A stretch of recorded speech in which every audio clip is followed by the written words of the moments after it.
Hey there. Thanks for joining me today. If you're a parent or planning to become one, today's topic could have a major impact on your family's finances: the child tax credit. Now, this is more than just a line on your tax return. It's real money that can help with essentials like childcare, school supplies, or even give you the financial cushion you need for unexpected expenses. And here's something you might not know. Without action from Congress, the current child tax credit is set to drop from its expanded amount to just $1,000 per child by the end of this year.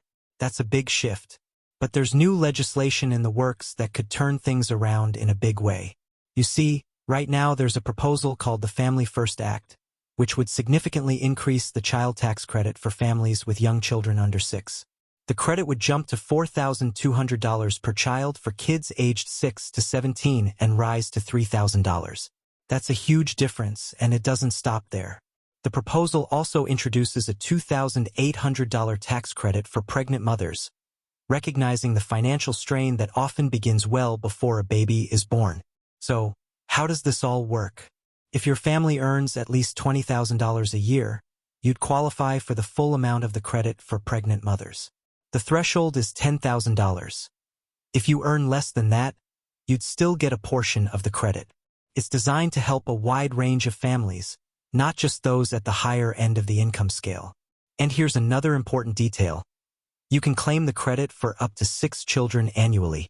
That means for larger families, the financial support can really add up. Now, you might be wondering, how will this affect people earning higher incomes? Well, the credits begin to phase out once a single filer earns more than $200,000, or a joint filer earns more than $400,000. This ensures the program is targeted at families who need the support the most while still providing meaningful relief to many middle-income households. And it's not just about increasing the amount of the credit. This proposal also simplifies some of the existing tax rules, like the Earned Income Tax Credit, and it reduces certain penalties that have made the tax code tricky for families. For example, it aims to address marriage penalties that can unintentionally punish dual-earner families. Simplifying these policies could make filing taxes less of a headache while ensuring more families get the help they need. And why is this so important right now? Well, for many families, the expanded child tax credit over the last few years has been a lifeline. It's helped reduce poverty and given parents the breathing room they need to provide for their kids.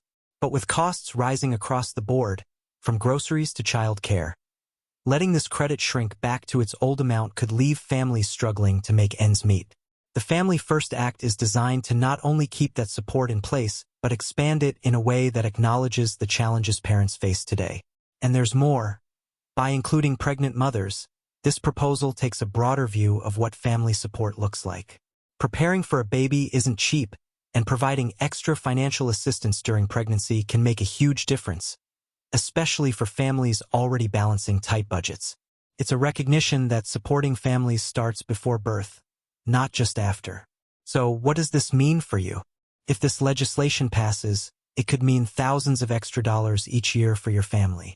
That's money you can use to pay for childcare, save for your kids' future, or just ease the financial pressure so many of us feel.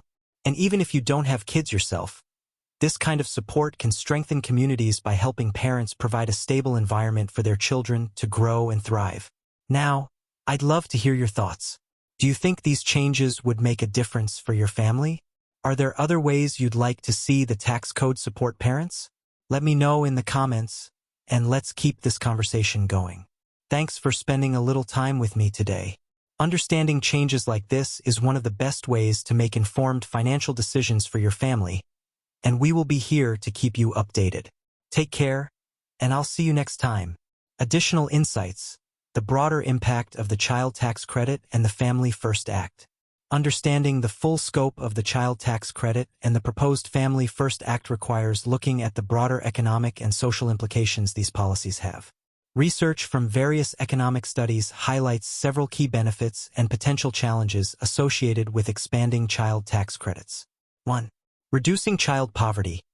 Multiple studies have shown that child tax credits are effective tools in reducing child poverty rates. For instance, a report by the Urban Institute found that expanded child tax credits could lift millions of children out of poverty. By increasing the financial support available to families, children are less likely to experience the adverse effects of poverty, such as limited access to education and healthcare. 2. Boosting economic growth. Injecting additional funds into families' hands can stimulate economic growth. Families are likely to spend the extra income on essential goods and services, thereby increasing demand in the economy. The Brookings Institution notes that child tax credits can serve as an automatic stabilizer, providing economic stimulus during downturns by increasing disposable income when it's most needed. 3. Enhancing educational outcomes. Financial stability plays a crucial role in children's educational outcomes. According to research from the National Bureau of Economic Research, children from financially secure households tend to perform better academically. By easing financial pressures on parents, expanded tax credits can contribute to better focus on educational pursuits and extracurricular activities for children. 4. Supporting maternal health. The inclusion of a tax credit for pregnant mothers in the Family First Act acknowledges the importance of maternal health. Studies published in journals like Health Affairs indicate that financial support during pregnancy can lead to better health outcomes for both mothers and babies. It reduces stress and allows for better access to prenatal care, which is essential for healthy pregnancies. 5. Addressing systemic inequities. The proposal's phased approach, which reduces credits for higher-income families, ensures that support is targeted towards those who need it the most. This targeted approach helps in addressing systemic inequities by providing more substantial support to low- and middle-income families, thereby promoting a more equitable society. 6. Encouraging workforce participation. By alleviating financial burdens, families may find it easier to participate in the workforce. This can be particularly beneficial for dual-earner households, where both parents contribute to the family's income. The reduction of marriage penalties and simplification of tax codes can further encourage workforce participation and economic productivity. 7. Long-term economic benefits. Investing in children has long-term economic benefits. Providing financial support during childhood can lead to better health, higher education attainment, and increased earning potential in adulthood. The American Economic Review highlights that early financial support can contribute to breaking the cycle of poverty, leading to a more prosperous and stable society in the long run. Potential challenges. While the benefits are substantial, there are challenges to consider. Ensuring that the tax credit reaches all eligible families efficiently requires robust administrative systems.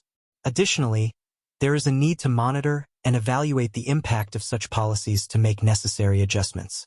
Policymakers must also consider the fiscal implications and ensure that the expansion is sustainable in the long term.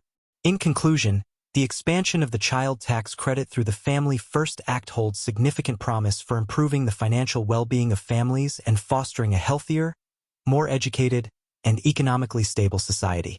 By understanding these research-backed benefits and addressing potential challenges, policymakers can effectively implement these measures to support families across the nation.